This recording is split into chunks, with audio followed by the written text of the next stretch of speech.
시청자 여러분 안녕하십니까? 잠시 뒤 문재인 대통령이 청와대 춘추관에서 취임 4주년 특별 연설에 나섭니다. 연설 뒤에는 출입 기자들과 각종 현안에 대한 질의응답 시간을 갖습니다. 오늘 특별 연설에서는 집권 5년차 문 대통령의 국정운영 구상이 소개될 텐데요. 앞서 청와대 취재 기자와 잠시 이야기 나눠보겠습니다. 계현우 기자, 오늘 어떤 방식으로 진행될지부터 간단히 소개해 주시죠. 네, 오늘 문 대통령이 직접 나서는 특별 발언은 20분 정도 되고요. 그 이후에 40분가량 현장에서 20명 정도 되는 이 기자들을 대상으로 현안 관련 질문에 답합니다. 문 대통령이 기자들과 문답을 주고받는 건 신년 기자회견 이후 112일 만입니다. 네, 우선 특별 연설에 어떤 내용이 나올지가 궁금한데요. 예측이 좀 가능할까요?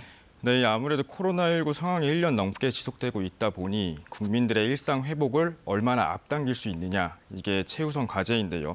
이 백신 수급 계획이나 이 집단 면역 형성 같은 이런 이 코로나19 팬데믹 극복 구상과 의지를 우선 밝힐 것으로 보이고요. 이 경제 회복, 포용적 선도국가 도약을 위한 청사진도 제시할 것으로 예상됩니다.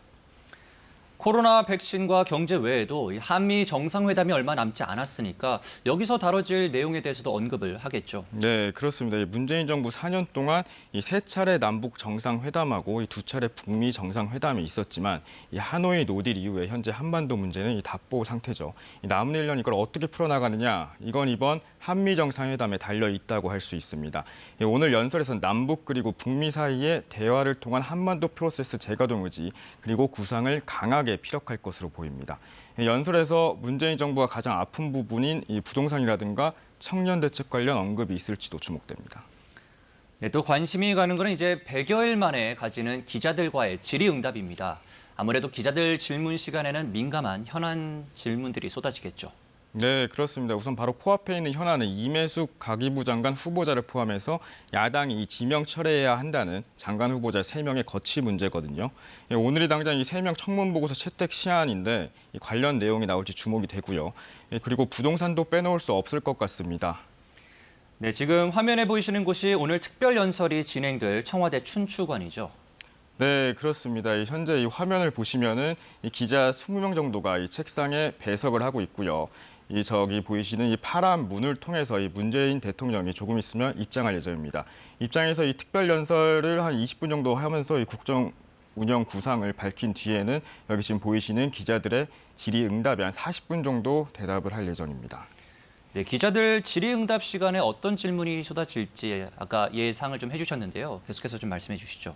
네, 이 아까 얘기한 그 부동산을 비롯해서 이 집값 잡는 해결책이라든가 요즘 계속해서 얘기가 나오고 있죠. 이 청년 등 생애 첫 주택 구입자 대통령께서 네, 말씀드리는 순간 문재인 대통령이 특별 연설을 위해서 청와대 춘추관에 입장하고 있습니다.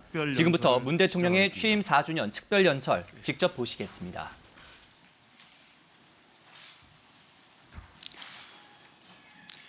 존경하는 국민 여러분, 임기 1년이 남았습니다. 보통 때라면 마무리를 생각할 시점입니다. 하지만 저는 남은 1년이 지난 4년 그 어느 때보다 중요하다고 느낍니다. 우리는 여전히 위기 속에 있고 국민들은 평범한 일상으로 복귀하지 못하고 있습니다. 위기 극복을 넘어 위기 속에서 새로운 미래를 만들어내는 것이 우리 정부의 남은 과제입니다. 더 당당한 대한민국, 더 나은 국민의 삶이 그것입니다. 우리는 이미 희망을 보았습니다. 인수위 없이 임기를 시작하고 쉼 없이 달려왔지만 임기를 마치는 그날까지 앞만 보고 가야 하는 것이 우리 정부의 피할 수 없는 책무라고 생각합니다. 코로나 사태가 발생한 지 벌써 1년 3개월이 지났습니다. 이렇게 오래 갈 줄 몰랐습니다. 이토록 인류의 삶을 송두리째 뒤흔들 줄 몰랐습니다. 감염병과 방역 조치로 인한 고통, 막심한 경제적 피해와 실직, 경험해보지 못한 평범한 일상의 상실, 이루 헤아릴 수 없는 어려움을 겪고 계신 국민들께 깊은 위로의 말씀을 드립니다. 정말로 감사한 것은 위기의 순간에 더욱 강한 대한민국의 저력을 보여주었다는 점입니다. 우리나라가 어느 선진국보다도 방역 모범 국가가 될 것이라고 누구도 예상하지 못했습니다. 그러나 우리는 해냈습니다. OECD 국가 가운데 코로나 이전 수준의 경제를 가장 빠르게 회복하는 나라가 될 것이라고 누구도 상상하지 못했습니다. 그러나 우리는 보란 듯이 해냈습니다. 위대한 국민이 있었기에 가능했습니다. 우리 국민은 고난의 기나긴 터널 속에서도 서로 인내하며 연대하고 협력했습니다. 세계가 부러워할 성숙한 시민의식을 보여주었습니다. 위기에 강한 대한민국을 재발견하고 자부심을 갖게 된 것은 오직 국민 덕분입니다. 다시 한번 한없는 존경과 감사의 말씀을 드리며 마지막 순간까지 최선을 다해 보답하는 정부가 될 것을 다짐합니다. 국민 여러분, 조금만 더 견뎌주십시오. 코로나와의 전쟁에서 끝이 보이기 시작했습니다. 백신 접종의 속도를 내면서 집단 면역으로 다가가고 있습니다. 집단 면역이 코로나를 종식시키지 못할지라도 덜 위험한 질병으로 만들 것이고 우리는 일상을 회복하게 될 것입니다. 빠른 경제 회복이 민생 회복으로 이어지게 하고 일자리 확보, 코로나 격차와 불평등 해결에 전력을 기울이겠습니다. 선도형 경제로의 대전환에 매진하여 선도국가 도약의 발편을 마련하겠습니다. 정부는 위대한 국민과 함께 위기를 박차고 회복과 포용, 도약의 길로 힘차게 나아가겠습니다. 국민 여러분, 방역 상황의 불안을 아직 떨치지 못하고 있습니다. 하지만 전 세계적으로 코로나 확진자가 증가하는 추세 속에서 우리나라는 방역 당국의 관리 범위 안에서 통제되고 있습니다. 특히 가장 중요한 치명률은 다른 나라와 비교할 수 없을 정도로 낮은 수준입니다. 그동안의 백신 접종과 국산 항체 치료제가 치명률을 낮추는 데 큰 역할을 하고 있습니다. 정부는 선제검사와 철저한 역학조사, 신속한 치료 등 방역의 원칙과 기본을 흔들림 없이 지켜왔고 국민들께서 경제적 피해와 불편함을 감수하면서 적극 협조해 주신 덕분에 K방역이 지금까지 세계의 모범이 될 수 있었습니다. 하지만 보이지 않는 감염이 지속되고 있고 변이 바이러스에 대한 우려도 커지고 있습니다.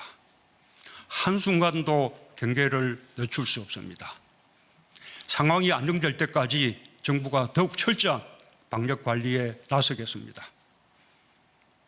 백신 접종으로 일상 회복의 대장정이 시작되었습니다.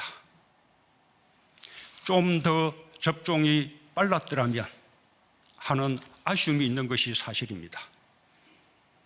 백신 접종에 앞서가는 나라들과 비교도 하게 됩니다.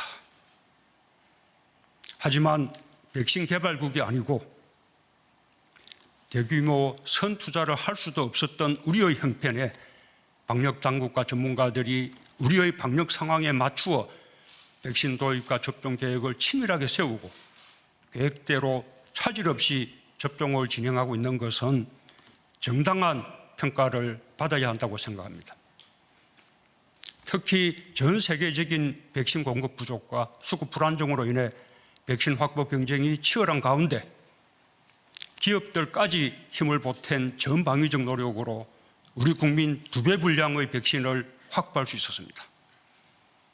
3차 접종의 가능성과 변이 바이러스 대비 미성년자와 어린이 등 접종 대상의 확대, 내년에 필요한 물량까지 고려하여 추가 물량 확보를 위한 노력을 계속해 나갈 것입니다. 접종 속도도 높여나가고 있습니다. 목표를 상향하여 6월 말까지 1,300만 명 이상 접종할 계획이고 9월 말까지 접종 대상 국민 전원에 대한 1차 접종을 마쳐 11월 집단 면역 달성 목표를 당초 계획보다 앞당길 것입니다. 정부는 대규모로 백신을 접종할 수 있는 우리의 의료체계와 인프라를 최대한 활용하겠습니다. 국민들께서도 적극 협조해 주시기 바랍니다. 한편으로 정부는 코로나 장기화에 대비한 백신 주권 확보를 위해 국산 백신 개발을 총력 지원하겠습니다. 동시에 세계 2위의 바이오 의약품 생산 능력을 바탕으로 백신 생산의 글로벌 허브가 되도록 전폭적인 지원을 아끼지 않겠습니다. 국민 여러분, 1년 전 오늘 세계는 코로나 충격으로 국경이 봉쇄되고 글로벌 공급망이 붕괴되는 등 대공황 이후 최악의 경제 침체의 한가운데 있었습니다. 전 세계적으로 수요와 공급이 동시에 타격을 받으며 실물 경제와 금융이 함께 위축되는 복합 위기에 직면하고 기업 활동과 영업의 제한으로 대량 실업 사태가 뒤따르는 초유의 경제 위기 상황이었습니다. 저는 1년 전 이 자리에서 국민과 함께 경제 위기 극복에 모든 역량을 기울이겠다고 약속했습니다. 위기에서 탈출하는 데 그치지 않고 위기를 오히려 기회로 만드는 데 전력을 다하겠다고 말씀드렸습니다. 그로부터 1년이 지난 오늘 같은 자리에서 우리 경제가 OECD 어느 나라보다 빠르게 이미 지난 1분기에 코로나 위기 이전 수준을 회복했다고 국민 여러분께 보고 드릴 수 있게 되어 매우 다행스럽게 생각합니다. 경제 위기 속에서 꿋꿋이 견디며 이뤄낸 성과입니다. 가계와 기업, 정부가 혼연일체가 되어 이룩한 국가적 성취이며 국민적 자부심입니다. 모든 경제 지표가 견고한 회복의 흐름을 보여주고 있습니다. 4월까지 수출 실적이 역대 최대 규모를 기록하고 있고 설비 투자도 빠르게 늘어나고 있습니다. 소비가 살아나고 경제 심리도 코로나 이전 수준으로 호전되었습니다. 전 세계가 우리 경제의 반등 가능성을 먼저 알아보고 국제기구들이 우리의 성장 전망을 일제히 상향 조정하는 가운데 4% 이상의 성장 전망까지 나오고 있습니다. 정부는 더 빠르고 더 강한 경제 반등을 이루겠습니다. 올해 우리 경제가 11년 만에 4% 이상의 성장률을 달성할 수 있도록 정부 역량을 총동원하고 민간의 활력을 높이겠습니다. 적극적 확장 재정으로 경제 회복을 이끌고 방역 안정에 맞추어 과감한 소비 진작책과 내수 부양책을 준비하겠습니다. 선제적인 기업 투자를 적극 지원하고 특히 수출에서 역대 최대 실적을 목표로 모든 지원을 아끼지 않겠습니다. 경제 지표가 좋아졌다고 국민의 삶이 곧바로 나아지는 것은 아닙니다. 위기가 불평등을 더 심화시키고 있습니다. 경제 회복의 온기를 국민 모두가 느낄 때 비로소 완전한 경제 회복이라 말할 수 있을 것입니다. 완전한 경제 회복에 이르는 최우선 과제는 일자리 회복입니다.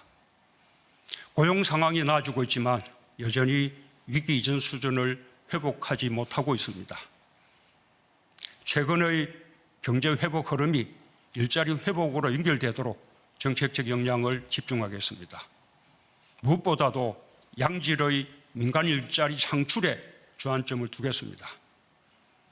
지난 3월의 고용 회복에서 민간 일자리 증가가 큰 몫을 차지하는 긍정적인 변화가 있었습니다.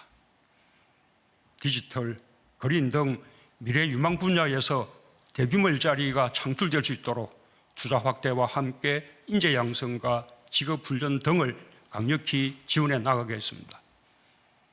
특히 기업과의 소통을 강화하여 규제 혁신, 신산업 육성, 벤처 활력 지원 등 민간 일자리 창출 기반을 확대해 나가겠습니다. 조선업 등 경기 회복과 함께 고용 확대가 예상되는 분야에 대해서는 숙련된 인력들이 적기에 공급될 수 있도록 지원하겠습니다. 코로나 충격으로 일자리 격차가 확대된 것이 매우 아픕니다. 특히 고통이 큰 청년과 여성들에게 각별한 관심을 가지겠습니다. 일자리 예산을 신속히 집행하면서 추가적인 재정 투입도 필요하다면 마다하지 않겠습니다. 임기 마지막까지 일자리를 최우선에 두고 하나의 일자리라도 더 만드는 데 최선을 다하겠습니다. 완전한 경제 회복의 종착점은 코로나 격차와 불평등을 해소하는 것입니다. 우리 정부는 경제적 불평등 완화를 국가적 과제로 삼고 출범 초기부터 소득주도 성장과 포용 정책을 강력히 추진했습니다. 최저임금 인상, 비정규직의 정규직화, 노동시간 단축, 기초연금 인상, 아동수당 도입, 고교 무상교육 시행, 건강보험 보장성 강화 등 수많은 정책을 꾸준하게 추진했습니다. 시장의 충격을 염려하는 반대 의견도 있었지만 적어도 고용안전망과 사회안전망이 강화되고 분배의 지표가 개선되는 등의 긍정적 성과가 있었던 것은 분명합니다. 저는 그것이 코로나를 이겨내는 큰 힘이 되고 있다고 믿습니다. 하지만 코로나 위기가 흐름을 역류시켰습니다. 코로나가 핥히고 드러낸 상처가 매우 깊습니다. 특히 어려운 사람들을 더욱 어렵게 만들어 코로나 격차 속에서 불평등이 더욱 심화되었습니다. 코로나 자체로 인한 직간접적 피해도 매우 크지만 코로나로 촉발된 사회 경제의 변화 속에서 성자가 되는 업종과 기업이 있는 반면 밀려나는 업종과 기업이 있습니다. 일자리의 변화는 갈수록 커질 전망입니다. 코로나로 큰 타격을 받은 업종과 소상공인, 자영업자 등의 어려움을 들어드리기 위해 계속 노력하겠습니다.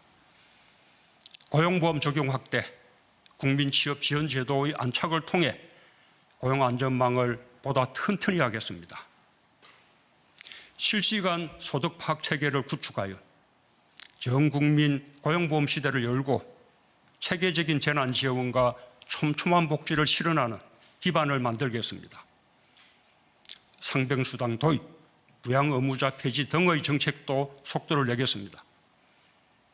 코로나로 가중된 돌봄 부담과 돌봄 격차 해소에 대해서도 특별한 관심을 기울여 나가겠습니다.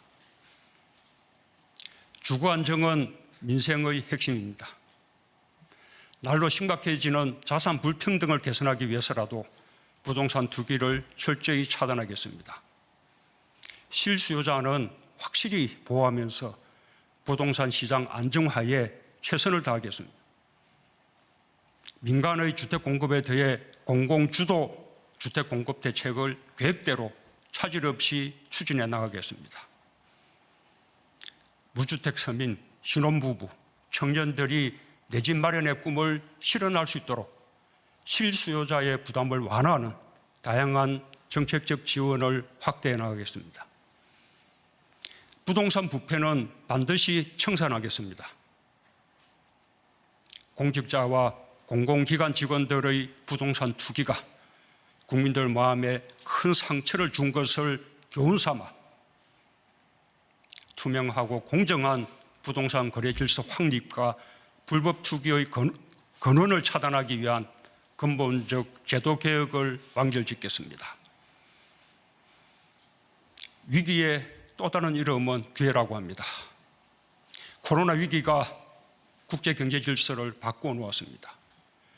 자국의 상황이 급해지자 개방과 협력보다는 각자 도생의 길로 나아갔습니다.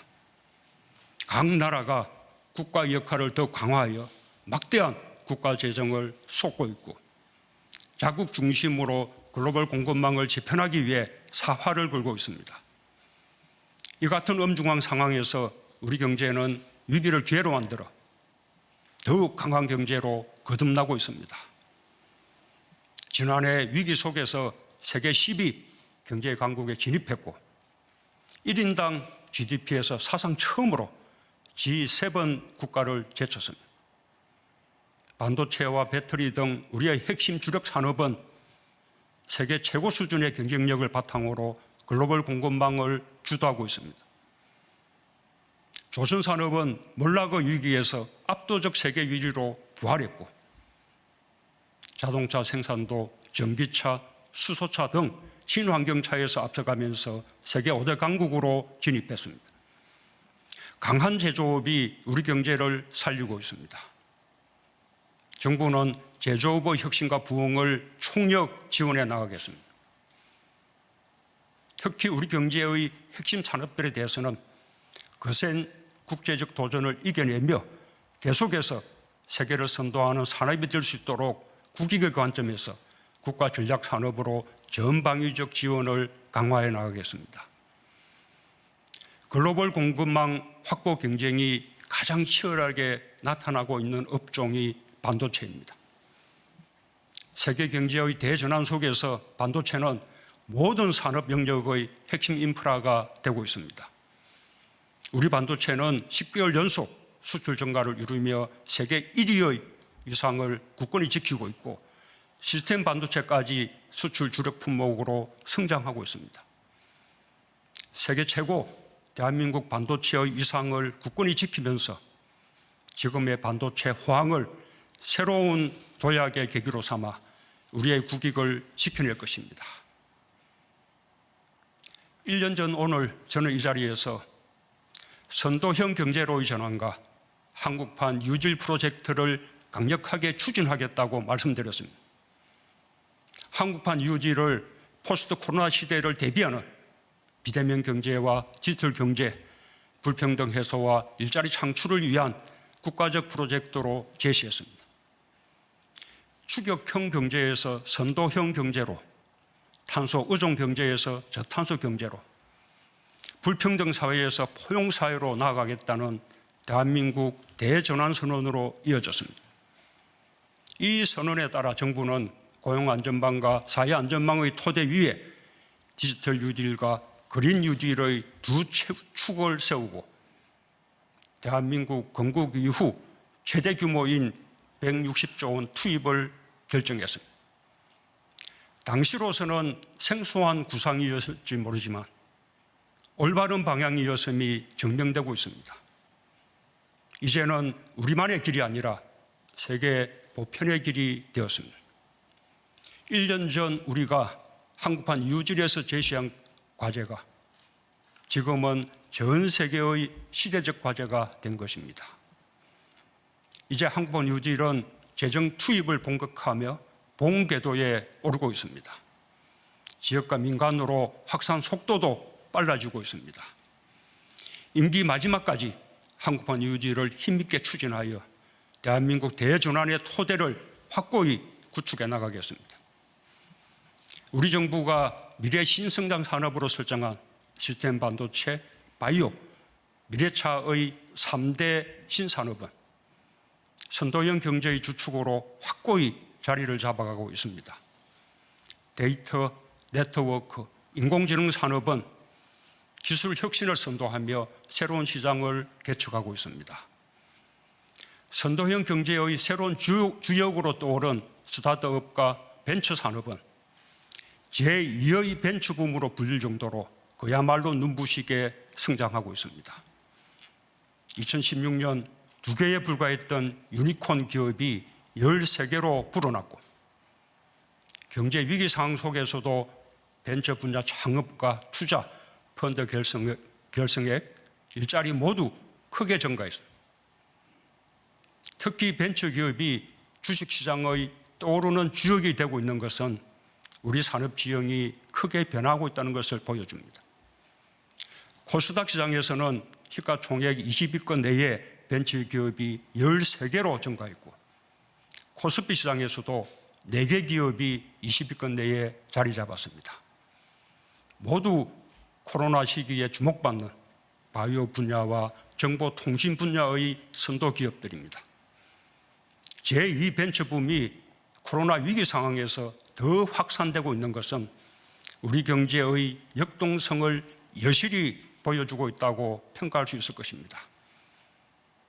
정부는 신산업과 혁신벤처를 우리 경제의 미래로 삼고 더 빠르게 성장하고 더 힘있게 비상할 수 있도록 전폭적으로 지원해 나가겠습니다. 국민 여러분,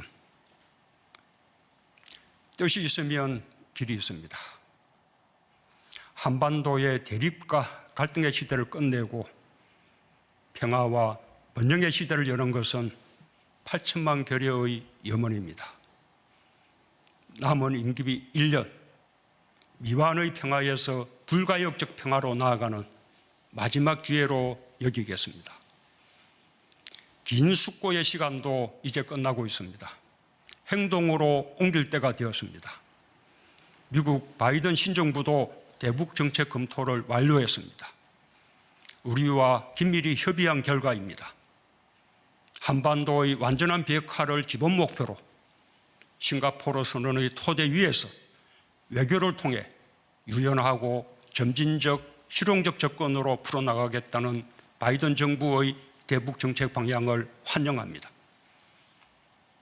5월 하순 예정된 한미 정상회담을 통해 한미 동맹을 굳건히 다지는 한편 대북 정책을 더욱 긴밀히 조율하여 남과 북, 미국과 북한 사이의 대화를 복원하고 평화협력의 발걸음을 다시 내딛기 위한 길을 찾겠습니다. 남은 임기에 쫓기거나 조급해하지 않겠습니다. 다만 평화의 시계를 다시 돌리고 한반도 평화 프로세스를 진전시켜 나갈 기회가 온다면 온 힘을 다하겠습니다. 북한의 호응을 기대합니다. 함께 평화를 만들고 함께 번영으로 나아갈 수 있기를 바랍니다. 우리는 외교를 통해 문제를 해결할 수 있다는 분명한 가능성을 보았습니다. 국민들께서도 대화 분위기 조성에 힘을 모아주시기 바랍니다. 특히 남북 합의와 현행법을 위반하면서 남북 관계에 찬물을 끼얹는 일은 결코 바람직하지 않습니다. 정부로서는 엄정한 법 집행을 하지 않을 수 없다는 것을 강조합니다. 우리 대한민국은 G7에 연속으로 초청되는 나라가 될 만큼 국가적 위상이 매우 높아졌습니다. K-방역이 세계의 표준이 되었고 세계는 우리 경제의 놀라운 회복력과 성장 잠재력에 주목하고 있습니다. K-팝, K-뷰티, K-푸드, K-콘텐츠는 세계적 브랜드가 되었고 대한민국의 문화에 전 세계인들이 열광하고 있습니다. 경제, 문화, 예술, 과학, 보건, 민주주의 등 우리가 가진 매력과 국제사회의 기여로 대한민국은 소프트파워 강국으로 나아가고 있습니다. 우리의 자긍심입니다. 높아진 국가적 위상에 걸맞게 국제사회에서의 책임과 역할을 강화하겠습니다. 코로나 이전까지 저는 모두 24차례에 걸쳐 31개국을 방문했고 코로나 상황에서도 48개국 정상 및 국제기구 수장과 65회 전화 또는 화상 통화를 하며 국제사회의 연대와 협력에 기여하고자 노력했습니다. 앞으로도 인류 공통의 과제인 감염병과 기후변화 대응에 적극적으로 참여하겠습니다. 작년 말 정부는 2050 탄소 중립을 선언했습니다. 탄소 중립은 인류가 함께 나아가야 할 피할 수 없는 과제입니다. 이미 정부는 석탄 화력발전소를 조기에 감축하면서 태양광과 풍력 등 신재생에너지 비중을 늘려왔습니다. 수소경제로의 전환에도 박차를 가하고 있습니다.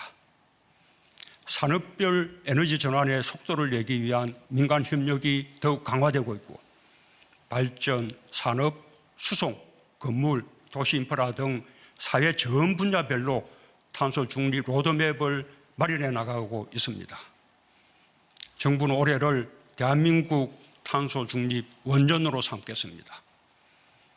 저탄소 경제 전환은 단순한 친환경 정책이 아닙니다. 새로운 기술과 새로운 산업을 일으키고 많은 일자리를 만들어내는 엄청난 기회가 될 것입니다.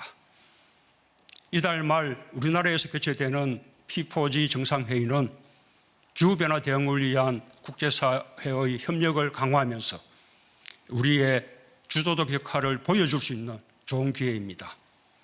책임 있는 중견국가로서 대한민국의 위상을 높이는 계기로 만들겠습니다. 국민 여러분, 남은 임기 1년, 짧다면 짧고 길다면 긴 시간입니다. 그 1년이 대한민국의 운명을 좌우할 수 있다는 자세로 임하겠습니다. 수많은 위기 앞에서도 단결하며 전진했던 위대한 국민들과 함께 당당하게 나아가겠습니다.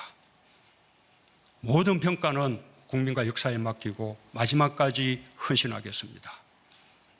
진심으로 국민 여러분의 성원을 부탁드립니다. 감사합니다.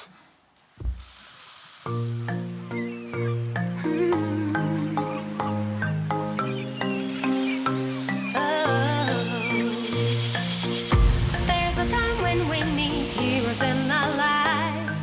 Time is running up and it's you now. So much love that we have deep inside our heart. You can help us see it in your eyes. We can, we can, we can. Never was there such a time we need to care.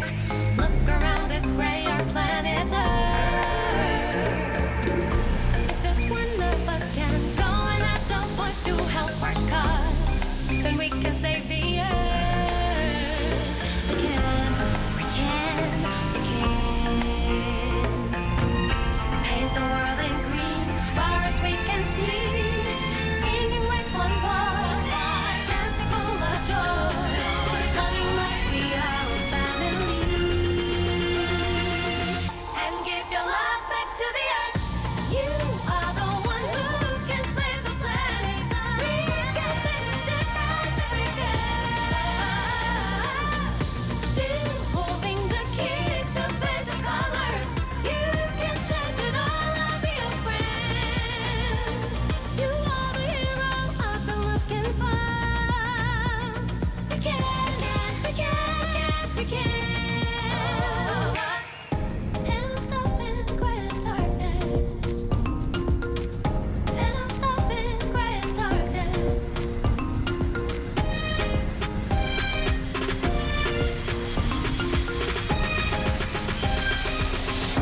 Whoa, and give your love back to the earth.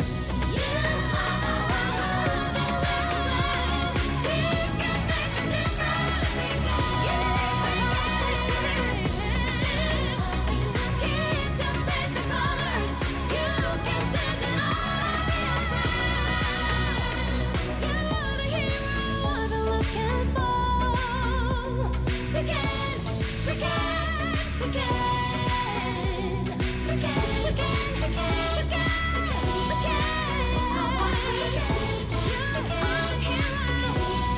are the hero. We can, we can. You are green.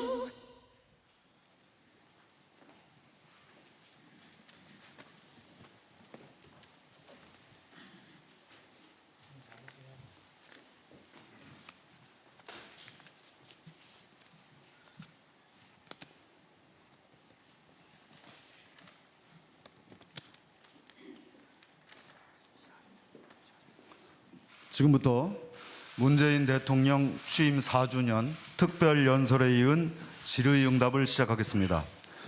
질의응답은 12시까지 예정으로 진행합니다. 질문하시는 분야와 순서는 별도로 구분하지 않겠습니다.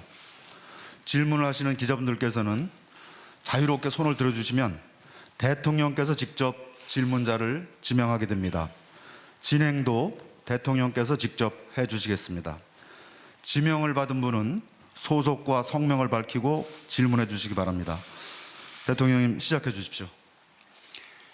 예, 그 첫 질문자는 기자단에서 대강 언론이 있었다고 들었습니다. 우리 서울신문의 이밀령 기자님 뭐 아마 처음부터 가장 오래되신 것 같은데 예, 질문 부탁드립니다. 대통령님 안녕하십니까? 서울신문 이밀령 기자라고 합니다. 먼저 지난 4년 특히 최근 1년 동안 코로나 극복의 최전선에서 정말 애쓰셨다는 말씀 드리고 싶습니다. 대통령님께서 돌이켜보셨을 때 지난 4년 문재인 정부 하에서 한국 사회의 가장 유의미한 변화를 무엇이라고 평가하시는지, 반대로 고심이 컸지만 여전히 아쉬움이 남는 정책적 국정 운영상의 판단의 지점은 무엇이었는지 궁금하고요. 마지막으로 그동안 국회 인사청문 절차에 대한 문제 제기가 끊이지 않았지만 이번에도 장관 후보자에 대한 부적격 논란이 제기되고 있습니다.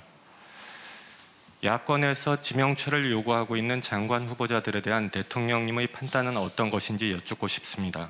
감사합니다. 예, 한꺼번에 너무 중요한 질문을 모아주셨는데, 예, 어쨌든 뭐 가장 지난 4년 동안 그 아쉬웠던 점은 역시 부동산 문제라고 생각합니다. 부동산 가격을 안정시키겠다는 그 목표를 이루지 못했고, 또 지난 보궐선거에서도 그에 대해서 아주 엄중한 그런 심판을 받았습니다.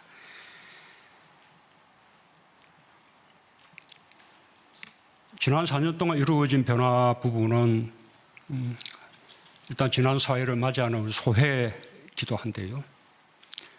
정말로 우리 국민들이 참으로 자랑스럽고 고맙다는 말씀을 드립니다. 지난 4년 동안 위기의 연속이었습니다. 1917년 취임 당시 그 해에는 북핵과 미사일 위기가 정말 한반도의 전쟁의 먹구름이 가득 덮었다라고 할 정도로 위기 상황이 고조가 되었습니다. 그 위기 상황 속에서 우리는 평창 동계올림픽을 평화올림픽으로 성공적으로 치러내면서 3차례의 남북정상회담과 2차례의 북미정상회담을 이끌어냈습니다. 끝까지 완전한 성공을 거두지는 못했지만 어쨌든 그것이 그 위기를 잠재우고 평화를 유지시켰습니다. 그리고 우리가 조금만 더 노력하면 외교를 통해서 그 문제를 해결할 수 있겠다. 한반도의 완전한 비핵화와 항구적 평화 체제 만들 수 있겠다라는 가능성을 확인했고 또 자신감도 가지게 되었습니다. 2019년에는 일본의 반도체 소재에 대한 수출 통제가 있었습니다. 그 바람에 우리 산업의 핵심 중에 핵심이라 할 수 있는 반도체 산업에 직격탄이 되고 우리 경제가 큰 어려움을 겪을 것이라는 그런 우려들이 많았습니다. 그러나 우리 민관이 함께 협력하고 대기업과 중소기업이 협력하고 특히 소재 공급 기업과 수요 기업이 함께 협력하면서 그 위기를 벗어나고 나아가서 소부장 강국으로 한국이 더욱더 발전할 수 있었습니다. 지금은 2020년부터 아시다시피 코로나 위기를 겪고 있습니다. 그러나 코로나 위기 속에서도 우리는 세계가 인정하는 방역 모범 국가가 되었고 그 방역의 성공에 힘입어서 경제 충격을 가장 작게 받고 또 가장 빠르게 회복하는 그런 나라가 되었습니다. 모두 우리 국민들이 이룬 성과입니다. 정말로 자랑스럽고 고마운 일입니다. 그런데 이런 위기 때마다 항상 그 위기와 불안감을 정복시키고 심지어 그 가운데서 갈등이나 분열을 조장하는 그런 형태들도 늘 있어 왔습니다. 지금도 마찬가지입니다. 우리는 국민을 믿어야 한다고 생각합니다. 국민들이 이루어낸 이 위대한 성취를 부정한다거나 가소평가는 그런 일은 절대로 안 될 일이라고 생각을 합니다. 그것이 지난 4년 우리 한국 사회가 만들어낸 가장 큰 변화라는 말씀을 드리고 싶고요. 인사청문회 문제도 신문을 너무 많이 하셨어요. 또 이제 복잡한데 어쨌든 야당에서 반대한다고 해서 저는 검증 실패라고 생각하지 않습니다. 청와대의 검증이 완결적인 것은 아닙니다. 청와대는 세무자료라든지 뭐 주민등록 이전 자료라든지 정가 기록이라든지 부동산 거래 기록이라든지 뭐 여러 가지 정부가 보유한 자료들을 제출받아서 그것을 기본 자료로 삼고 검증 대상자에게 검증 질문서를 작성하게 하고 거기에 따라서 사실을 하나하나 확인해 들어가는 과정으로 검증을 하게 됩니다. 이 검증이 완전할 수는 없습니다. 그럴 만한 기능과 인력을 청와대가 갖고 있지 못합니다. 그렇기 때문에 그에 이어서 언론의 검증, 그 다음에 또 국회의 인사청문회의 검증 작업이 이루어지게 됩니다. 그 모두가 검증의 한 과정을 이루는 것이라고 생각합니다.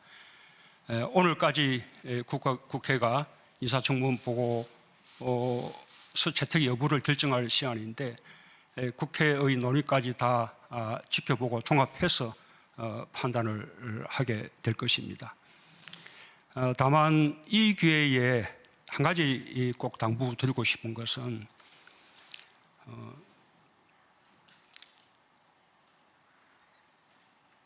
대통령은 정말 유능한 장관, 또 청와대 같으면 유능한 참모들을 발탁하고 싶습니다. 아마 국민들도 그래야 한다고 생각하실 겁니다. 최고의 전문가들, 최고의 능력자들이 국정을 이끌어야 한다고 생각하실 겁니다. 이번에 후보자들도 각각 청와대가 그분들을 발탁하게 된 이유, 그리고 또 그분들에게 기대하는 능력이 있습니다.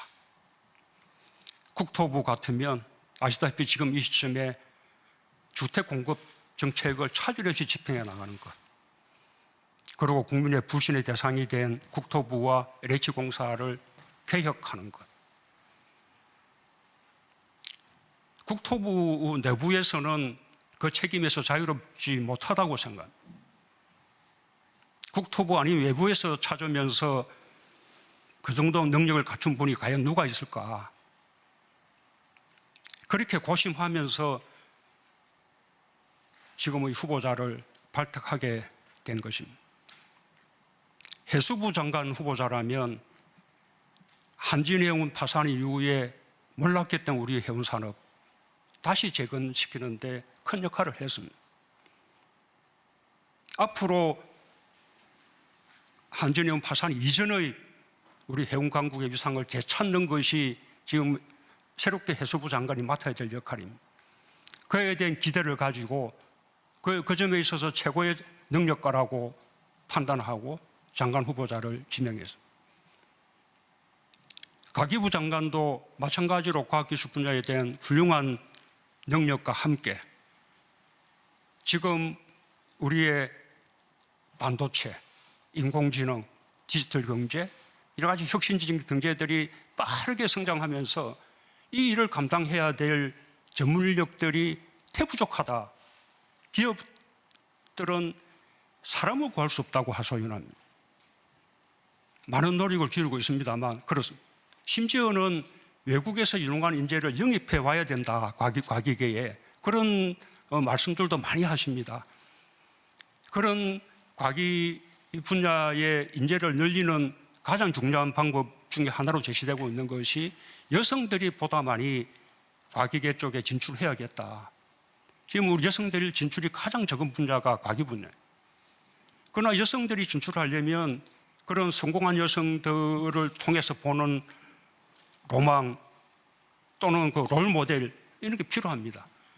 그런 많은 생각을 담고 지금 여성 후보자를 지명한 것입니다.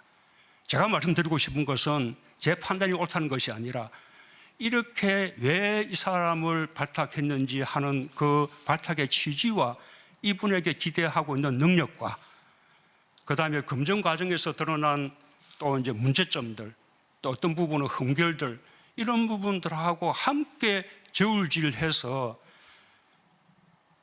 우리가 발탁 여부를 판단해야 된다는 것입니다. 그런데 우리 인사청문회는 능력 부분은 그냥 제쳐두고 오로지 흠결만 놓고 따지는 그런 청문회가 되고 있습니다. 무한주기식 청문회가 됩니다. 이런 청문회 제도로서는 정말 좋은 인재들을 발탁할 수가 없습니다. 자기 분야에서 나름대로 성공하면서 신망받고 살아온 분들이 이 험한 청문회에 무한당하기 십상인 청문회에 앉고자 하지 않습니다. 본인은 혹시 포부를 가지고 한번 그래도 무릎 서서 해보겠다라고 생각하더라도 검증 질문서의 그 답변 질문 항목이 배우자나 자식들에게까지 이러면 가족들에게까지 누를 끼치기는 어렵다라는 이유로 다들 포기하고 옵니다. 그렇게 해서 포기하는 비율은 여성들이 훨씬 높습니다. 저는 이제 임기가 얼마 남지 않았고 이제 청문회를 거쳐야 되는 인사를 할 기회가 별로 많지 않습니다.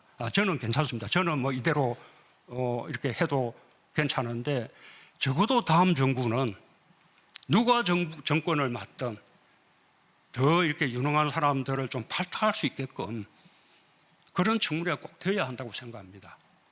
누누이 말씀드렸다시피 도덕성 검증 부분도 중요한데 그 부분은 좀 비공개 청문회로 하고 그다음에 공개된 청문회는 정책과 능력을 따지는 청문회가 돼서 양 두 개를 함께 저주할 수 있는 그런 청문회로 좀 이렇게 개선돼 나가기를 바람하지 않습니다.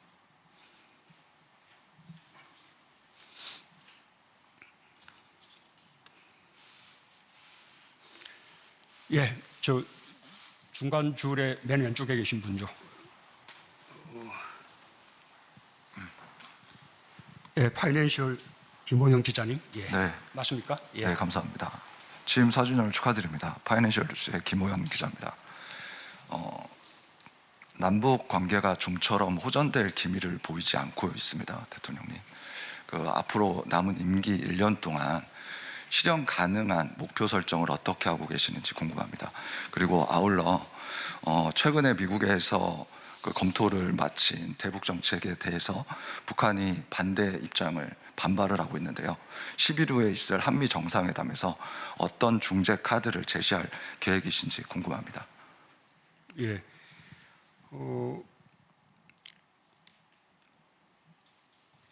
현재 아까 말씀드린 세 차례의 남북 정상회담, 그 두 차례의 북미 정상회담이 계속 이어지지 못하고 지금 이제 대화가 교착되어 있는 상태입니다. 이 대화의 교착이 길어지면 결코 이게 바람직하지 않은 일입니다. 지금까지는 그 미국의 새 정부가 들어서고 또 새 정부가 어떻게 대북 정책을 정립하는지 그것을 기다리는 과정이었다고 생각합니다.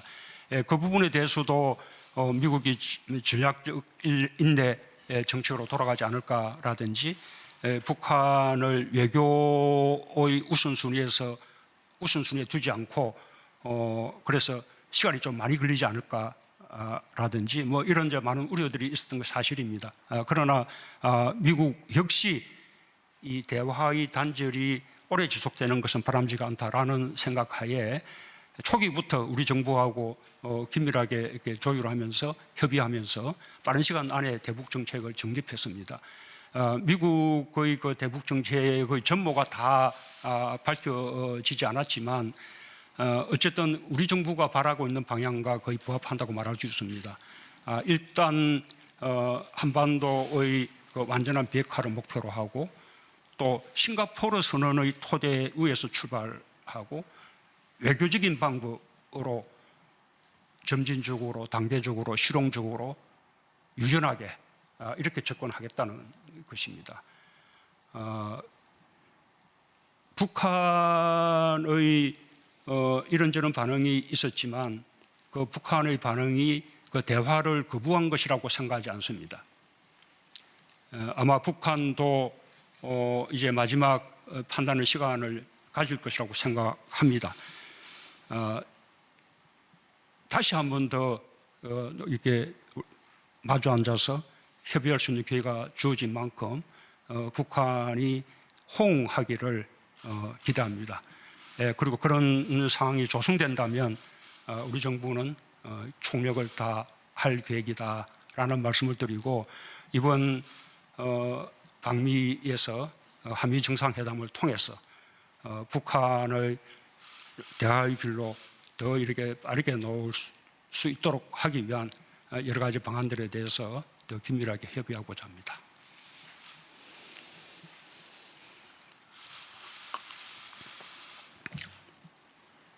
예, 이번에는 가운데 여성분요.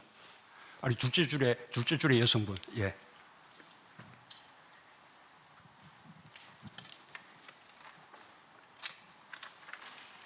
연합뉴스의 조민정 기자입니다. 임기 후반기가 되어서인지 최근 들어서 사면에 대한 이야기가 수면 위로 올라오고 있는데요. 그 전직 대통령에 대한 사면 필요성을 새 서울시장과 부산시장이 건의한 바가 있고 또 이재용 부회장에 대한 사면 논의도 활발해지고 있습니다. 대통령께서는 앞서서 이 사면에 대한 논의에 대해서 국민 통합과 국민적 공감대를 강조하신 적이 있었는데요. 지금도 아직은 좀 시기상조라고 생각하시는지 궁금합니다. 예, 전임 대통령들에 대한 그 사면을 바라는 의견들이 많이 있는 반면에 또 그에 대한 또 반대 의견도 만만치 않게 많이 있는 상황이고요. 특히 이제 이재용 또 삼성 그 부회장에 대한 사면 의견도 많이 듣고 있습니다. 경제계뿐만 아니라 종교계에서도 그런 사면을 탄원하는 의견들을 많이 보내고 있습니다. 전임 대통령들은 사실 전임 대통령 두 분이 지금 수감 중이라는 사실 자체가 국가로서는 참 불행한 일이죠. 안타깝고요. 특히 또 이렇게 고령이시고 건강도 좋지 않다고 하니까 더더욱 안타까운 마음입니다. 예, 그런 점도 생각하고요. 또 그것이 이제 국민 통합에 미치는 영향도 생각하고 또 한편으로 우리 사법의 정의, 형평성, 또 국민들 공감대 이런 거 생각하면서 판단해 나가겠습니다. 이재용 그 부회장의 사면도 그렇습니다. 지금 반도체 경쟁이 세계적으로 격화되고 있어서 우리도 반도체 산업에 대한 경쟁력을 더욱더 높여 나갈 필요가 있는 것이 분명한 사실입니다. 그러나 또 마찬가지로 그런 여러 가지 형평성이라든지 과거의 선례라든지 국민 공감대 생각하지 않을 수 없습니다. 대통령의 권한이라고 하지만 대통령이 결코 마음대로 쉽게 결정할 수 있는 사안이라고 생각하지 않습니다. 충분히 국민들 많은 의견을 들어서 판단해 나가겠습니다.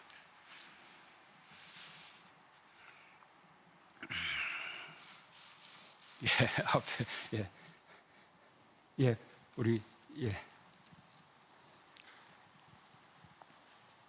부산일보 박스코 기자입니다. 취임 이후 4년 동안 검찰 제도 개혁에 많은 영향을 쏟아오셨는데요. 검찰 개혁의 성과에 대해서 어떻게 평가하시는지 궁금합니다. 그리고 제도 개혁 문제와는 별개로 김오수 검찰총장 후보자의 정치적 중립성에 대해서 많은 국민들이 걱정하고 있습니다. 이런 우려를 불식하기 위해서 대통령께서 현 정권에 관련된 수사들, 울산시장 선거 개입 의혹이라든지 월성원전 사건이라든지 이런 사건들에 대해서 성역 없이 살아있는 권력이라도 봐주지 말고 철저하게 수사하라고 김오수 후보자에게 공개적으로 지시하실 의향은 없으신지요?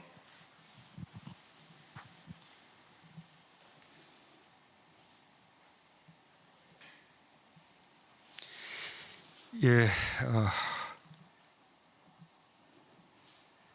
그 검찰 개혁 부분은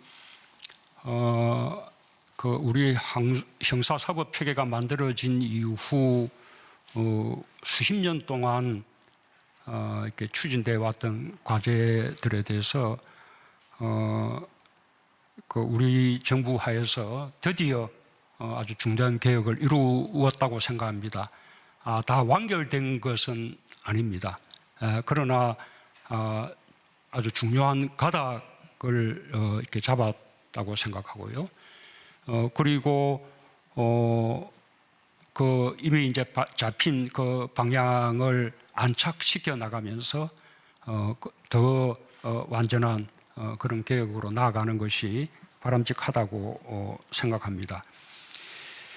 김오수 검찰총장 후보자가 그 법무부 차관을 했다는 이유로 검찰 그 정치적 중립성을 이렇게 의심한다는 것은 저는 잘 납득이 안 갑니다. 법무부는 알다시피 대검 검사급들이 법무부 차관, 대검 차장, 각급 고등검사장 이런 자리를 서로 이제 순회하면서 맡고 있고 어느 자리든 현 정부에서 임명된 자리인 것은 마찬가지입니다. 그 가운데 법무부 차관으로 적합하다고 해서 임명되었을 뿐인데 그렇다는 이유로 이렇게 정치적 중립을 지키지 않을 것이다 라는 것은 과도한 생각이라 생각하고요. 그 외에도 우리가 청와대에서 많은 공직자 부처에서 많은 공직자들을 파견받아서 이렇게 비서실을 운영하고 있습니다. 그분들도 모두 그 부처에서는 에이스라는 평가를 받고 있기 때문에 누가 가장 이렇게 일을 잘할 수 있냐라는 관점에서 발탁한 것이지 인간적인 친소관계라든지 정치적 성향이라든지 이런 것을 전혀 가리지 않습니다. 그러나 특정 정부에서 특정 정부의 청와대에서 근무했다는 이유만 가지고 정부가 바뀌었을 때 그 부분의 정치적 성향을 의심한다든지 이렇게 한다는 것은 정말로 우리 그 인재에 대해서 크게 낭비하는 것이라고 생각합니다. 심지어 대통령도 그렇죠. 대통령 지금 정당 소속이긴 합니다. 그러나 대통령이 정당 소속이라는 거하고 선거를 엄정 중립적으로 관리한다는 거하고는 전혀 차원이 다르지 않습니까? 아까 정치적 사건들에 대해서 검찰이 정치적 중립을 지키면서 엄정하게 수사를 잘할 것이라고 믿습니다. 그 점에 대해서 말씀드리자면 아까 원전 수사 등 여러 가지 수사를 보더라도 이제 검찰은 별로 청와대 권력을 겁내지 않는 것 같습니다.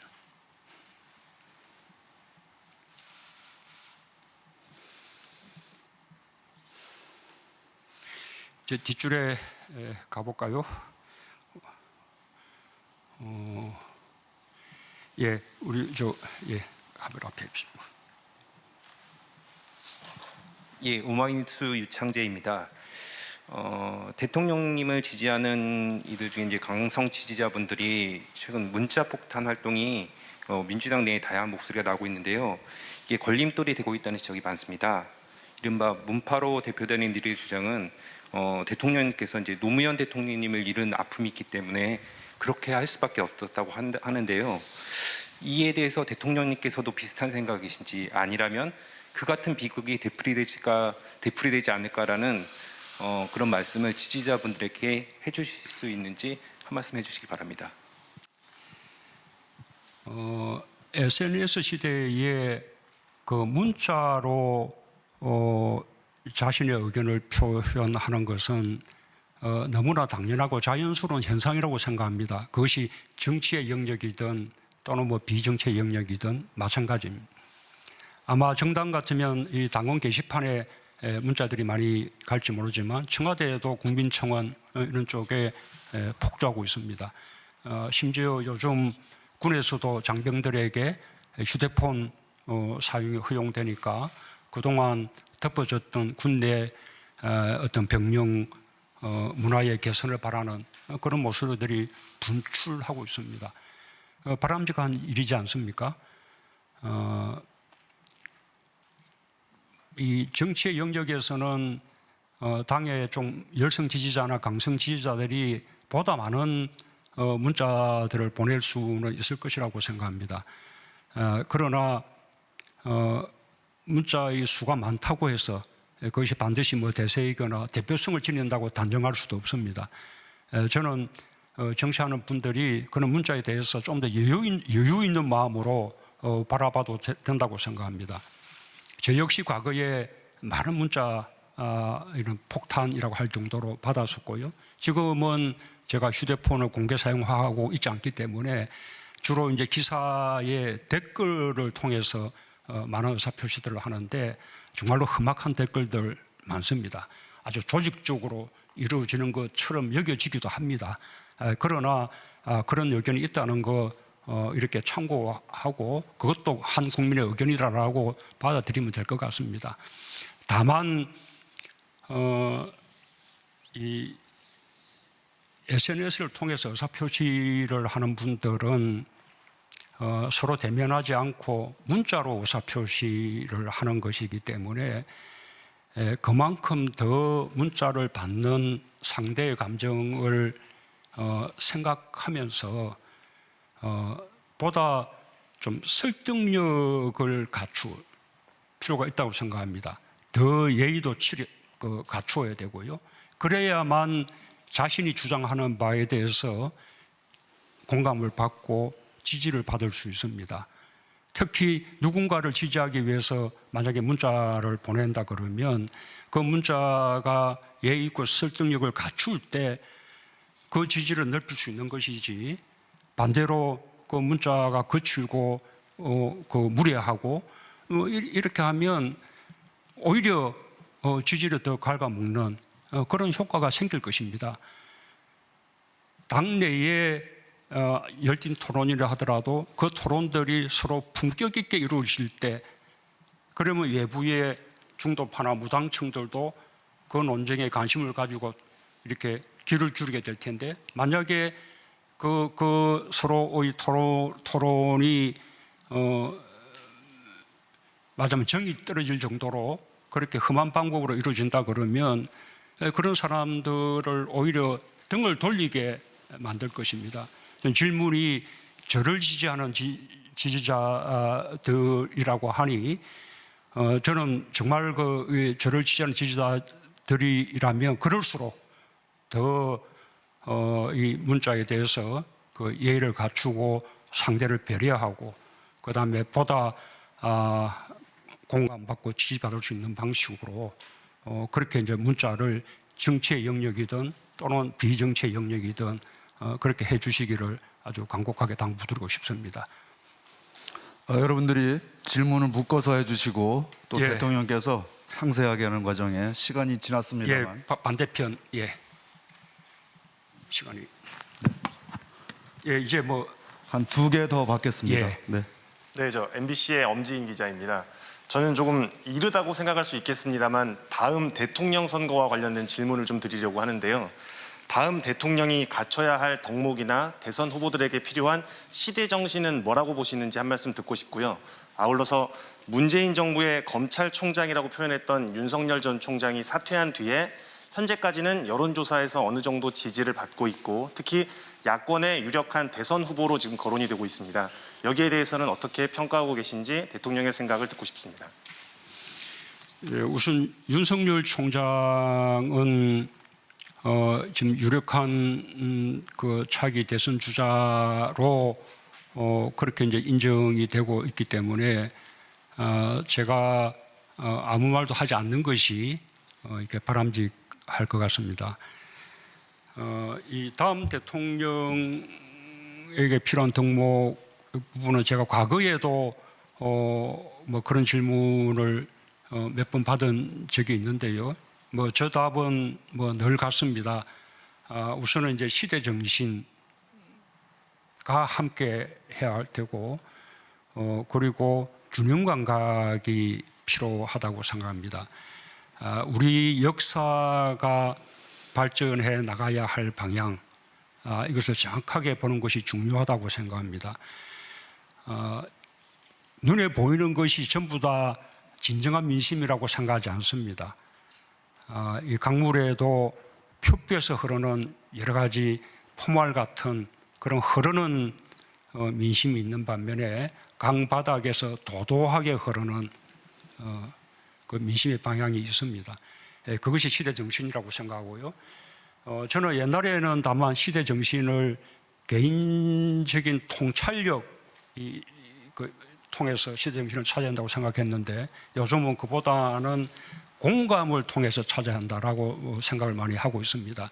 결국은 국민들의 집단 지성이 시대 정신이라고 할 수 있는 만큼 국민들하고 잘 소통하고 공감하면서 시대 정신을 찾아내는 것이 매우 중요하다 생각하고요. 그리고 그렇게 해서 그 설정하는 시대적 과제라고 하더라도 그 과제는 정말로 그 속도라든지 그다음에 또 그 실천 방법이라든지 여러 가지 면에서 국민들이 함께 그 방향으로 갈 수 있도록 균형 있는 그런 접근이 필요하다고 생각합니다.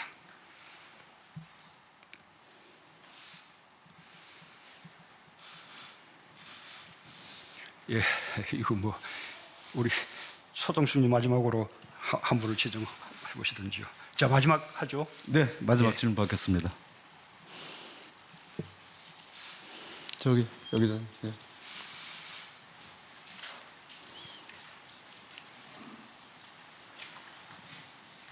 네, 대통령님 안녕하세요. 동아일보 박효묵입니다.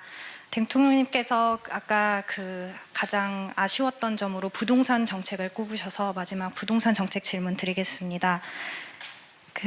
현재 집값이나 전셋값에 대해서 대통령님은 어떻게 평가하고 계시는지요? 그리고 또 여당에서 대출 규제 완화 그리고 재산세, 종부세 기준 상향 등을 추진 중인데 이에 대해서 일각에서는 정책 기조 후퇴라는 평가도 있습니다. 이에 대한 대통령님의 입장을 듣고 싶습니다.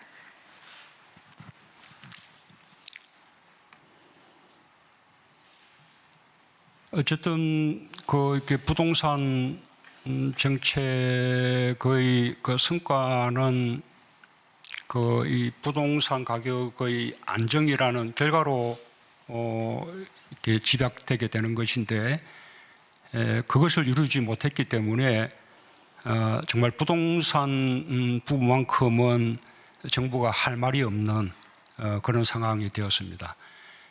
거기에 더해서 LH공사의 이제 비리까지 이제 겹쳐지면서 지난번 보선을 통해서 정말 엄중한 심판을 받았습니다. 정말 죽비를 맞고 정신이 번쩍 이렇게 들 만한 그런 심판을 받았다 생각하고요. 또 그런 자세로 남은 1년 새롭게 해나갈 필요가 있다고 생각합니다. 어쨌든 이제 부동산 정책에 대해서 엄중한 심판이 있었기 때문에 그 이후에 여러 가지 기존의 부동산 정책에 대해서 다시 한번 재검토하고 보완하고자 하는 그런 노력이 벌어지는 것은 당연한 일이라고 생각을 합니다. 다만 이제 우리 부동산 정책의 기조가 부동산 투기를 금지하자는 것과 그다음에 실수요자를 보호하자는 것 그리고 주택 공급의 확대를 통해서 시장을 안정시키자는 것인데 이 정책의 기조는 달라질 수 없다고 생각합니다. 이 정책의 기조를 지켜나가는 가운데 예를 들면 부동산 투기 때문에 부동산 투기를 강화하려는 그 목적 때문에 실제로 실수요자가 집을 사는데도 그것이 오히려 어려움으로 작용하고 있다든지 더 큰 부담이 되고 있다든지 하는 부분들은 조정할 필요가 있을 것이라고 봅니다. 그런 부분들은 지금 이제 당정청 간에 논의가 되고 있기 때문에 제가 오늘 이 자리에서 바로 이렇게 말씀드리기는 어렵습니다. 당정청 간의 긴밀한 협의 조율을 통해서 국민들이 공감할 수 있는 그런 부동산 정책의 보완을 이루도록 하겠습니다. 네, 이미 예정된 시간을 초과했습니다. 이제 질의응답을 마무리하겠습니다. 대통령 혹시 추가로 하실 말씀 있으시면 하시죠. 예, 수고하셨습니다. 예. 네, 이것으로 문재인 대통령 취임 4주년 특별연설과 질의응답을 마치겠습니다. 참여해주신 기자분들 그리고 시청해주신 국민 여러분께 감사드립니다. 대통령께서 이동하시겠습니다.